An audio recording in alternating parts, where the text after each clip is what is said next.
Hey guys, welcome back. So, just to say, as always, just a huge thank you to you all for joining. Thank you to everyone who has subscribed recently. Welcome, my name's Silhouette, drag artist from Thurrock in Essex. Just always super grateful for you guys for giving me the time.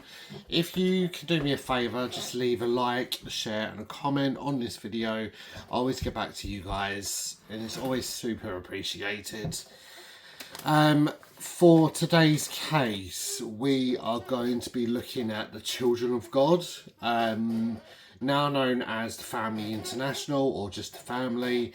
Over the years, it's gone through many different name changes. And this is a worldwide cult. It's gone all over the world, and even some really famous people actually grew up within this particular sect.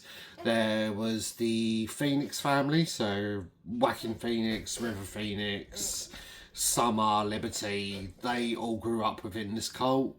The actress and the activist Rose McGowan, she grew up in this cult. She spoken about this previously. If you're familiar with the Paul C. Brunson podcast, We Need to Talk, she was on there quite recently and she spoke about her experiences growing up in the sect. Now, sadly, it doesn't finish with a good story with this one, as always. So, at first, I'm just going to talk about the history of where all this started, who started this religious movement, and then we're going to go on to the story of one of the survivors who grew up in the sect. So, with all that said and done, let's get into the story. So, like I said, if you can just give it a like, give it a share, and leave a comment, and I'll always get back to you guys. So, the Children of God, this was an American new religious movement that began in 1968.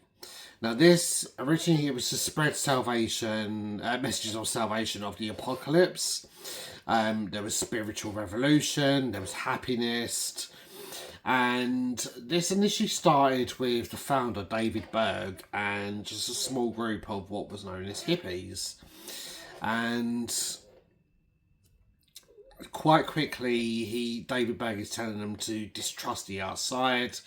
So, very in line with what I spoke about in regards to the Jehovah's Witnesses. They grow up, they get raised in sort of a fear bubble. Distrust the outside, distrust the authorities, only trust the people that you're in close connection with. Like the Jehovah's Witnesses, obviously, who call the outside people the worldly people. The Children of God would call them the system.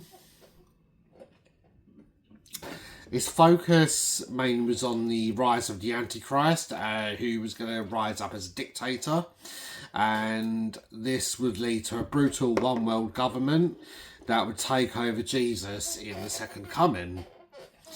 Its core founding members expressed an interest in what they called free love.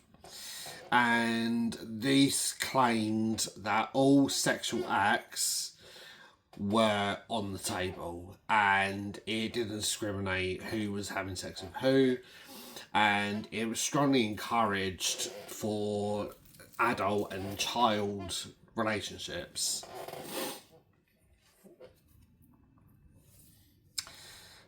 All of these, so things like incest, bestiality, paedophilia, this was all seen as a freedom of free love, and this was a form of God's love. Now, like I said, obviously many former members did end up breaking away, so that included the River family, there was Rose McGowan, there's been quite a numerous amount of quite well-known people in the public eye who had their beginnings start in this cult.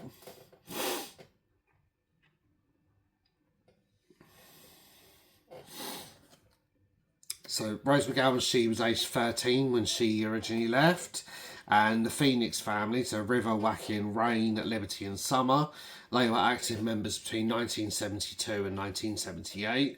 And River Phoenix, before he passed away back in 1993, he spoke about his time and he said that it was an extremely destructive cult that needed to end.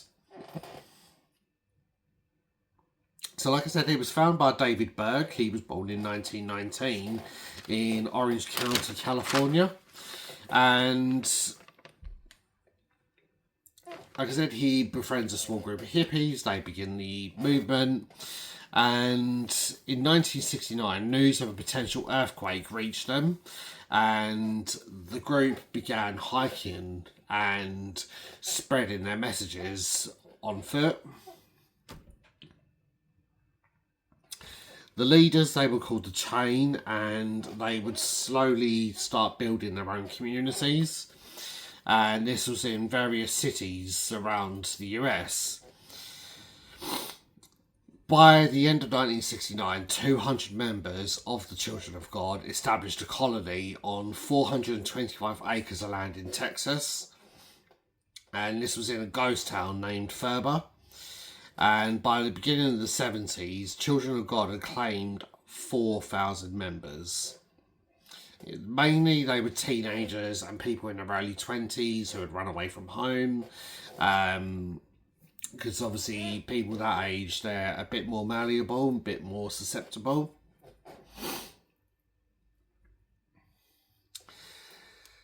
In November of 71, the colony were evicted from the land, and any money that the new recruits had in savings, these all had to be given over to David Berg. Now, this meant that they relatively lived in poverty, whilst David Berg lived the high life. He had a mansion, he had... excuse me guys, a little bit hot today. So he had a mansion, he had the pool, he had the cars, he had everything. He was taking all this money from the new members and spending it on himself, on his lifestyle. And he lived in a relatively secluded lifestyle, and he would mainly commune with his followers by letters.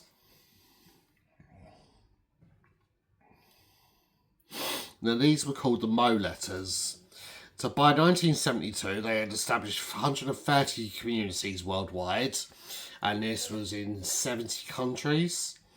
Initial reports of child sexual abuse began as far back as 1974, and David was actually added to Interpol's Most Wanted at this point. 1976, he then introduces the term flirty fishing. If you are familiar with cults, I've spoken about flirty fishing before. Other YouTubers who speak about cults have spoken about flirty fishing before. So I spoke about flirty fishing before. If you're not familiar, this was a practice adopted by the Children of, or created by the Children of God. Many other cults have copied and replicated this. And this was just basically a process of where they would choose a particularly, what they would see as a beautiful woman. And it was always the female members that did this. They would go out, seek out someone who they saw as eligible, and, you know, sort of set up a hookup sort of scenario. They would end up having sex with this person, and this was a way of encouraging that person to join the cult.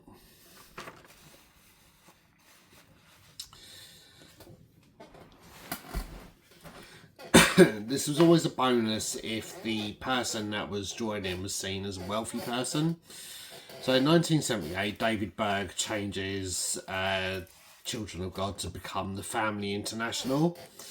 He removes 300 leaders due to their abuse of authority, and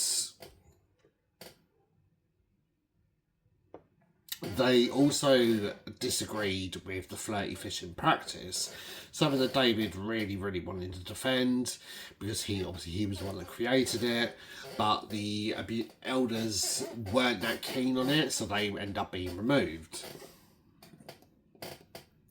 There was also the rising reports, so many people who were actually leaving at this point were reporting the child sexual abuse to the authorities, so there was rising reports on the child sexual abuse. There was a large amount of evidence to support this, and we're going to get onto that in a little bit. Those who stayed become a new movement, the Family of Love. This again was shortened to the family. But the group's beliefs all stayed the same all throughout these name changes, and they were just obviously the free love movement. After these changes, flirty fishing increased, and this became the most popular practice of the cult. A letter that was sent out by David to the group in 1980 was titled "The Devil Hates Sex, but God Loves It." And this was just basically talking about floaty fishing, how good it was, and people were doing God's work by introducing flirty fishing. In some areas, the flirty fishing practice would use escort agencies to be converts, and I'm not saying this to be discouraging. The type of people, 9 times out of 10, I would say, 'cause I have someone who's really close to me who has worked in this field, and I've heard the stories of some of the people that she's met, and on paper they aesthetically might be your type, but then you sort of realise, as to, due to social cues, as to why they're using these kind of practices. And it's just down to a loneliness thing, and they might have trouble speaking to people, but they want to seek some sort of valid human connection, which is why they end up seeking out escort agencies. So David sees this as a golden opportunity for his flirty fishing practice, and this is a promise that these people are never going to be lonely again. Now, researcher Bill Bambridge discovered that between 1974 and 1987, almost 225,000 people had made contact with members of the Children of God through flirty fishing. The Family of Love period was in place between 1982 and 1994. They tightened the standards to ensure the safety of its child members, finally. In the mid-1980s, the adults had to be reminded that now any practice of adults sexually abusing children was strictly forbidden. And I don't think that was to do with, David suddenly growing some morals and realising that he was wrong. I believe it was just because he was hemorrhaging members at an alarming rate because of this, and obviously he knew that they were going to the police with the evidence that we're going to get into in a little bit, and he wanted to do some sort of damage control. That's my strong belief, if I'm honest. I don't think it was anything to do with morals. In 1993, the Los Angeles Times, they are actually invited by the group to come spend some time with them. And they wrote a really big expose on the group. And this was in a commune in California. And the commune claimed to have 9,000 members worldwide, 750 alone in the United States. The group openly discussed its opposition to mainstream Christianity, discussed its stance against abortions, homosexuality, drugs, alcohol consumption, its respect for the Reverend Billy Graham, who I can only assume was not very open-minded in regards of these topics, you know, just obviously practicing hate speech and whatnot. You can imagine the type of reverend he probably was if these people were in awe of him.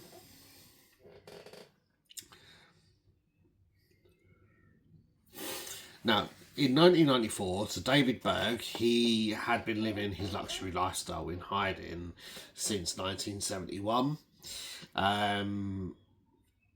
He died, and this left his second wife. So I couldn't find any information on his first wife, but at some point he married a lady called Karen Zerby, and after David dies, Karen takes over the teachings of the cult. And she was known by several nicknames, such as Mama Maria. She changed the group's name to Just the Family in 1995. And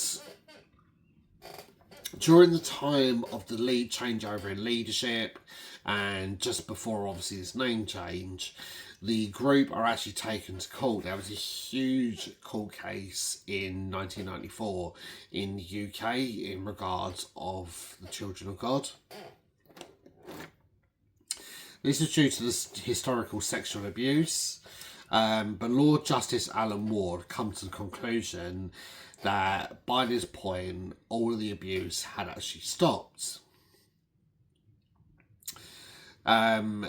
Any other form seen as abuse had to stop, but he concluded that this was now a safe environment for children to thrive in. They had to denounce any of David Berg's writings and anything that would expose children to any kind of sexual material. It was discussed about the group's teachings and beliefs. And then in 2004, there was another change. It became, again, the Family International. And the group had a government document called the Love Charter. This outlined each member's rights, requirements, and responsibilities whilst they were in the cult. But also kept the checks on members' jobs. They kept on checks on the families' homes. They kept a check on the family's finances. And this was refreshed on each member every 6 months. Teachers in the group based on the belief system that they were soldiers in a spiritual war of good versus evil for the hearts and souls of men. It talked about spiritual helpers, which can take the form of angels. They could take the form of religious figures, mythical figures, or dead celebrities such as Elvis, Marilyn Monroe. They believe that the biblical passage, "I will give you the keys of the kingdom of heaven, and whatsoever you bind on earth will be bound in heaven, and whatsoever you lose on earth, you will lose in heaven," which was Matthew chapter 16, verse 19. That refers to the amount of spiritual authority given to Peter and his early disciples. And according to the beliefs in the passage, this refers to keys that were hidden in the past centuries, but then recreated through Karen Zerby. So this is why Karen was chosen as the new leader. She was given more power to pray and more power to obtain miracles. These were also published in magazine-style formats, and these were made just to make it easier for children to understand. There was also the belief of loving Jesus. And this was a term not used, say, for example, obviously someone who is in Christianity, someone who's a Catholic, they love Jesus. They want to worship Jesus for the right reasons. Loving Jesus to the Family International or the Children of God. This was used to describe an intimate and sexual relationship, because it all comes down to sex with these people. This was to describe an intimate and sexual relationship with Jesus. They described his teaching as a radical bridal theology. They say that all the followers are the brides of Jesus, called to love and serve him with wifely love. They are all instructed to imagine Jesus as they are in a throuple. So when they're having sex, they have to imagine that Jesus is having sex with them.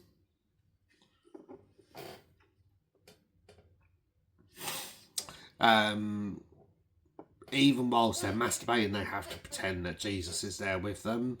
The male members are told to imagine themselves as women, as to discourage thinking that Jesus is gay.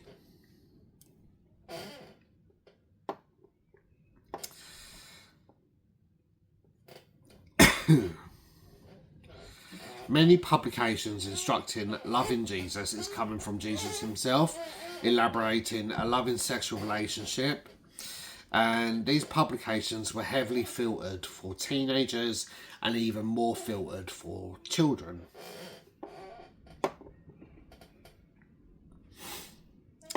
Many of these publications, they have actually been banned from many conservative countries due to their content.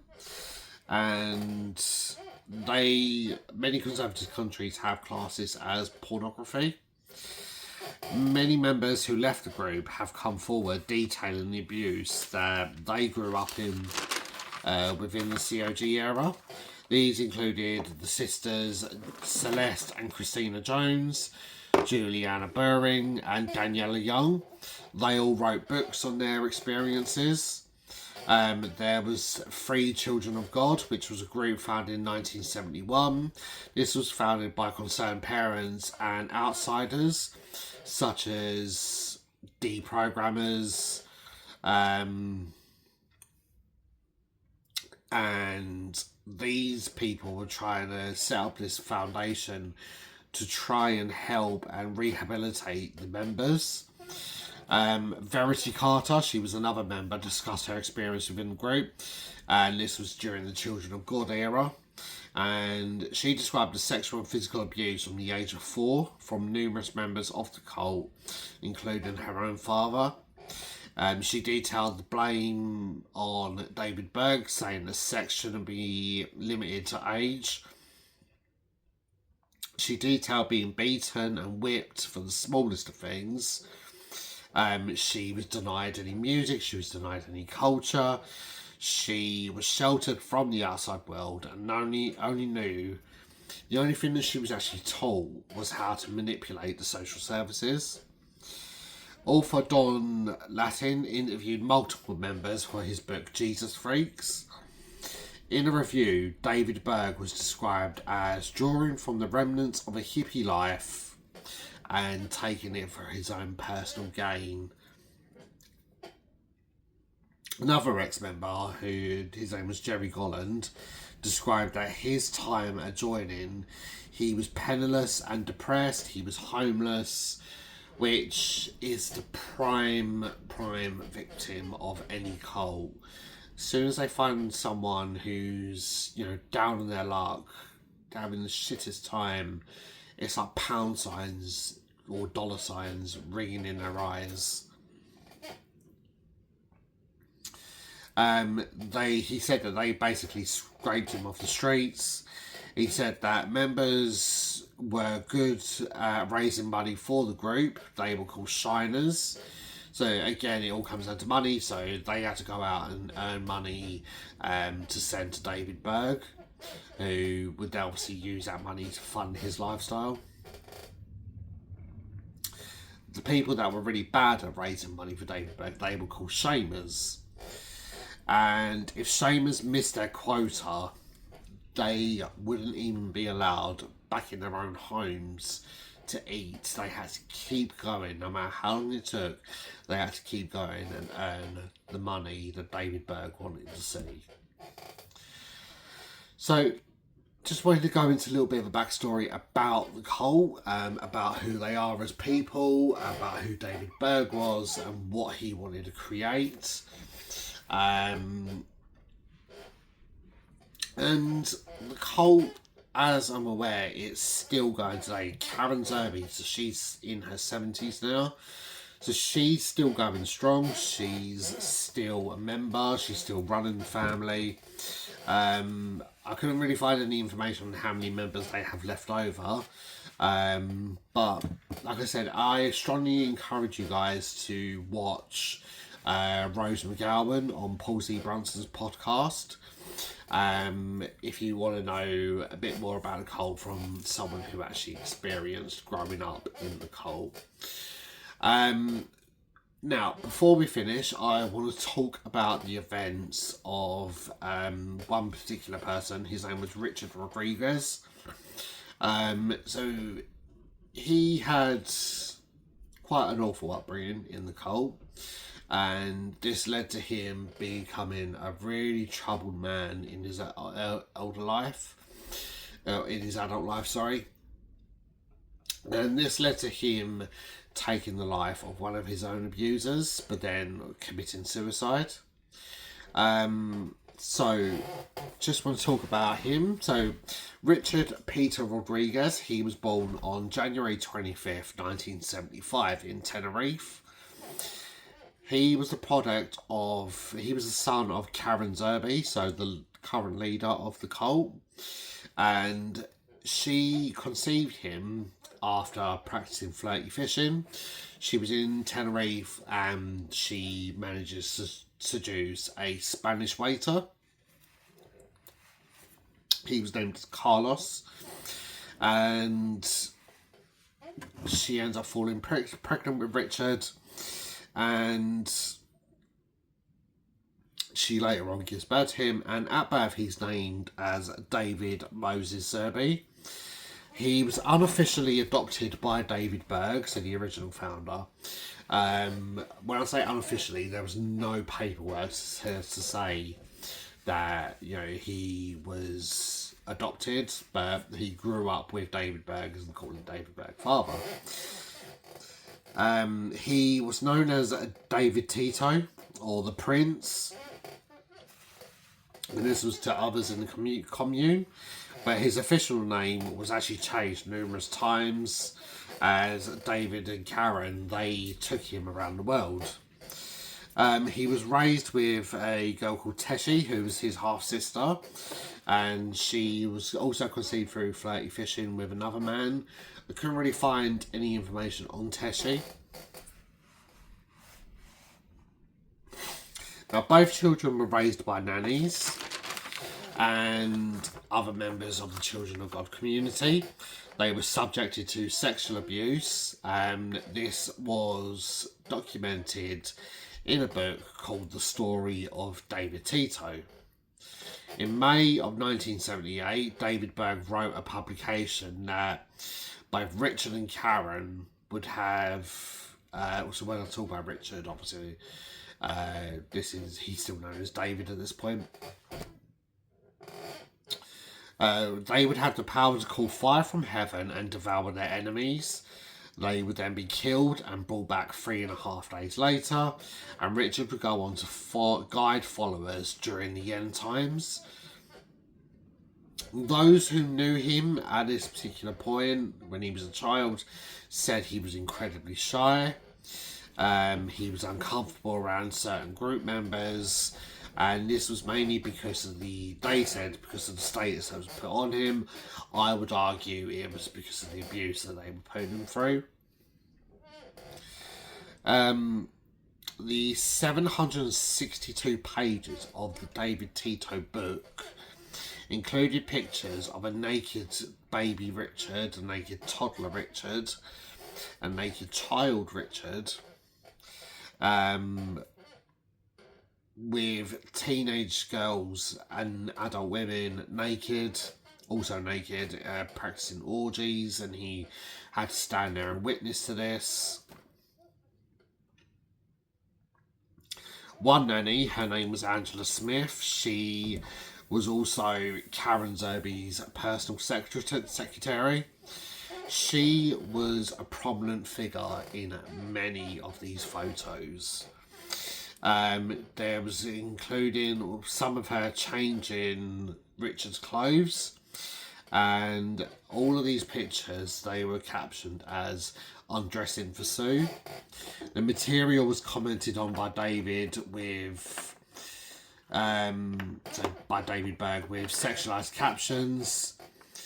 But later on, once the heat started coming to him about the abuse, so obviously, like I said, once other people started leaving, they were reporting abuse to the authorities. The authorities started exploring this. He ordered the David Tito book to be destroyed, but former members were able to verify its existence by email. There was a young girl called Davida Kelly who had moved in with the family aged 13, and she said that Richard had been abused by all the adult women in all of his life. In an article with the LA Times, it reported that David Berg would make Richard watch them have sex with multiple female members of the group.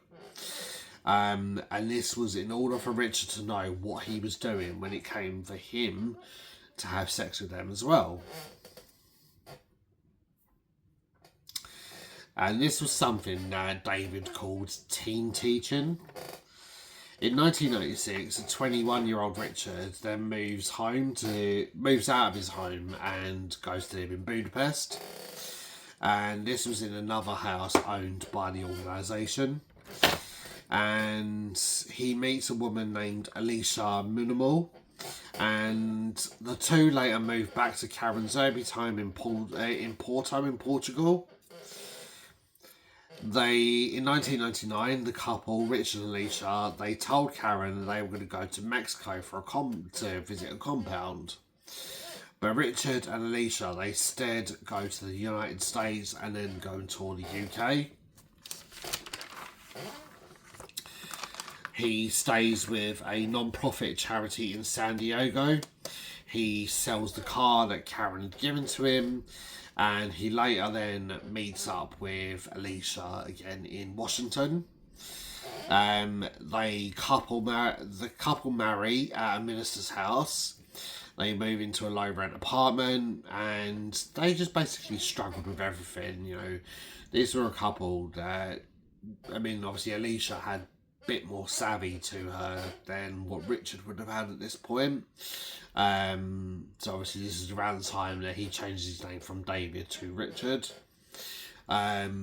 She would have had a bit more savvy to her. She didn't grow up with insects, but obviously her struggle, a young couple are bound to struggle anyway in regard to this.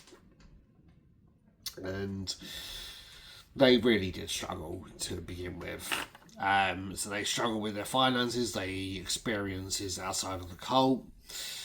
He begins working on a fishing boat in Alaska. He begins knife-based training on martial arts classes, and he starts learning how to use a gun, and this is in order for him to gain a gun permit. According to the cult, Richard had left to pursue an education and remained on good terms with the former members. Alicia, however, she said when she first met him, he expressed doubts about David Berg's teachings. He said that all of these teachings really contradicted anything that was written in the Bible. He expressed frustrations with the group, and that he carried on speaking out because of his held position in the group. A friend, Celeste Jones, obviously I spoke about her earlier, the sister of Katrina, they wrote the book on their experiences, said that he was angry due to no justice being served for what actually happened to him and other members during their time in the cult. In 2002, he made a post on a website called Moving On, which he tells the story of David Berg abusing his teenage daughters, and also his own granddaughter in the Philippines. He talks about his own abuse and the teen training. He describes Karen as apathetic and violent. Another member, Sarah Martin, who was in contact with Richard at this point, said that he never got over the David Tito prophecy, and that he wanted to put an end to Karen's abuse on the commune. He grew up experiencing suicidal ideation. He, throughout his adult life, this all stemmed from the teen training. He just couldn't come to terms with the fact that he was brought up to be told that he was going to be the ruler, everything was going to come through him, he was the second coming. He couldn't get over the teen training.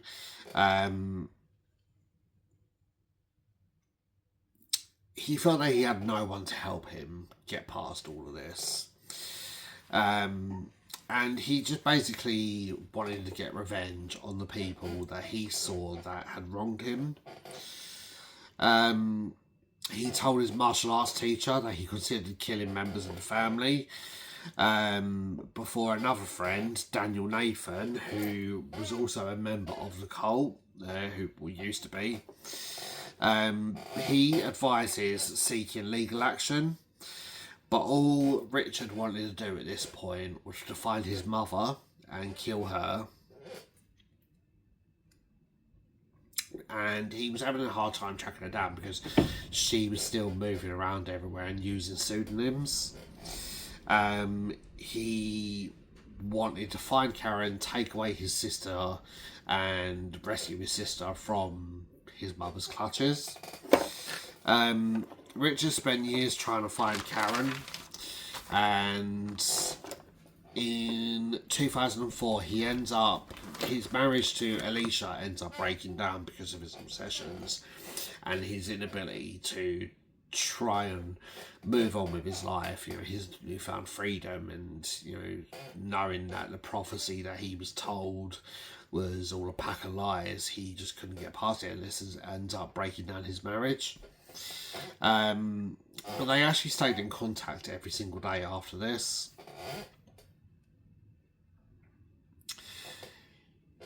He manages to track down Angela Smith. She is serving on the board of a family care foundation, and she was also the member of an Elder Haven. She was a member of a place called Elder Haven, which was a nursing home in Tucson, Arizona, which was run by his grandparents. Now, according to Alicia, they found out his mother and sister were due to visit the nursing home at Christmas of 2004. 2003, sorry. So he then goes there and stays with his Aunt Rosemary. This is for around a month, and he works as an electrician. And then whatever happened, I don't know. I couldn't find any evidence of what actually happened there, if he actually came back into contact with his mother. And then sometime in 2005, he moves into an apartment on the north of Tucson. On the 7th of January, he records a videotape. He enters a massive long discussion about his mental health at this point. He talks about suicide and a desire for revenge. He presents numerous weapons to the video, such as a gun, a knife, duct tape, a drill, a soldering iron, and he talks about his revenge and what he was going to do with all these tools. He named his mother, Karen Zerby, as the person he wanted to kill the most. His actions would result in police conflict, but he said that he had no ill feelings towards the police, and said that his actions... So he then calls Celeste Jones, tells her about the suicidal thoughts. She encourages to speak out to the authorities and said it would be taken really seriously, but he just didn't believe this. He makes copies of his tape, he sends it to his ex-wife, sends some of it to family and friends. And the next day, after tracking down Angela, he invites her over for lunch. So on the 8th of January, she turns up, and, obviously they're just talking and whatnot, and then just out of nowhere, he sees an opportunity, and he begins stabbing her. And he stabs her numerous times in the arm. And obviously she's not... I don't know how old she was. I don't know. I couldn't find any information on Angela. I'm assuming she, would have been, I don't know, maybe in her 50s or 60s at this point. But that's just an assumption. But he stabs her numerous times in the arm. He then slits her throat, and after slitting her throat, he leaves his apartment and drives off, leaves Angela to die alone. He gets into his car and he drives to Blythe in California and arrives around midnight. He rents a motel room and calls his family to tell them what has happened. He then calls his ex-wife. He asks her to call the police. And he says that killing Angela hadn't brought the peace that he initially thought it would.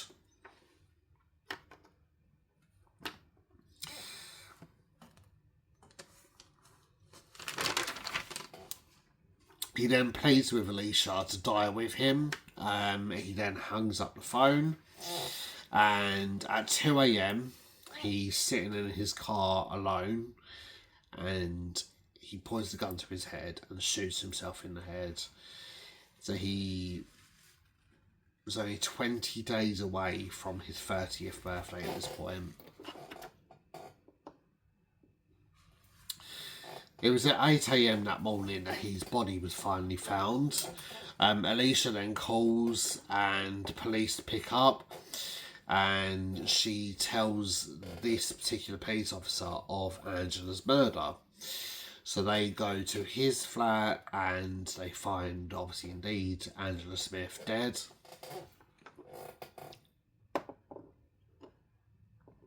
According to the police, there was no evidence as she had been tortured prior to her death. But it was discovered that Angela Smith was also an alias. So like Karen Zerby, she had been living and working under a false name. In her phone, they found that her birth name was Susan Joy Carlton. And obviously there was an inquiry into her death, but it was quickly established what had gone on, what had happened. Obviously they were able to link everything together pretty effectively, and obviously there was no justice to be served, because not only was the victim dead, and obviously in the eyes of the law, Angela was the victim, but the perpetrator, Richard, he was also dead. There was nothing they could particularly get from this. A memorial for Richard was held on March 26th, 2006. And his ex-wife Alicia, she stands up and gives her eulogy. She said that whilst he chose a path that no one could share with him, he knew I loved him. And there was 100 mourners at the memorial service, all of whom had formerly associated with the cult, and they all attended the service. And that's sort of where that story ends, I'm afraid.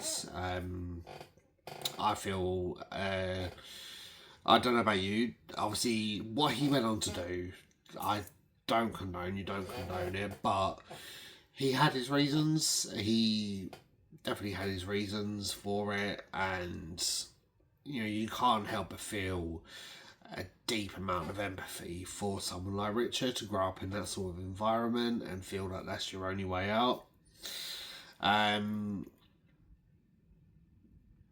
Everything's been different. I would love to have seen him obviously thrive into adulthood, but such is life, and obviously he just couldn't see a way past of what he had gone through as a child, and completely not his fault. Obviously, it's down to the teachings of David Berg and the people that are gullible enough to actually believe in this crap, and believe that what he was saying was the absolute God's honest truth. As of 2026, Karen Zerby, she's still the leader of the family. She's still running it. Her whereabouts are unknown. She's 71 years old at this particular moment. And obviously the cult is still going strong. It's still got thousands of members worldwide. So still very present. Still, they have a website running at the moment. I'm hoping once she passes away, I'm hoping that the people that are still in the cult, they sort of wake up and leave. I really hope there isn't a continuation of this. I know obviously what they initially practiced has all been outlawed, but it only takes one more whack job to change things around. And so I'm just really hoping once Karen dies, the cult dies with her. Just have to wait and see. Like I said, she's 71 years old at this point. So just like I said, a huge thank you to everyone who has joined me. Thank you to you all.